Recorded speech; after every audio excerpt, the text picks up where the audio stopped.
ইন্তাজ আলী সাহেব 1000 টাকা, স্ত্রী 6000 টাকা। মাশাআল্লাহ, আলহামদুলিল্লাহ। তাহলে ইন্তাজ আলী সাহেব উনি গরিব নাকি? স্ত্রী ধনী আছে? ও আচ্ছা আচ্ছা। আল্লাহু আকবার, মাশাআল্লাহ। জি, দুইজন স্বামী স্ত্রী মিলে 7000 টাকা দিয়েছেন। রব্বুল আলামিন আল্লাহ এই দানকে তুমি কবুল করে নাও মাওলা।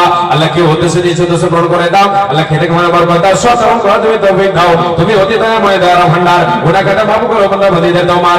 আমিন সুম্মা আমিন, আমিন সুম্মা আমিন। জি কবুল করুন। তারপর আমার মানি আপনার দুলাভাই মানিক, হ্যাঁ 10 ব্যাগ সিমেন্ট আর 2000 টাকা বাকি। মাশাআল্লাহ, আলহামদুলিল্লাহ। আর ইনার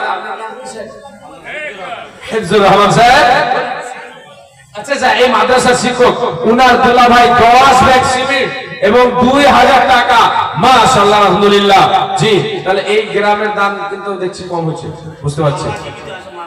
বাবা জীবিত আছেন, মা মারা গেছেন, তাই দিয়েছেন। রব্বুল আলামিন শ্বশুর শাশুড়ির নামেও ঘোষণা করেছেন মাবুদ।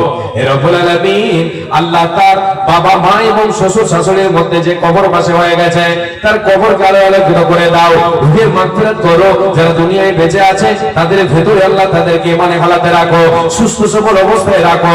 হে রব্বুল আলামিন, তোমার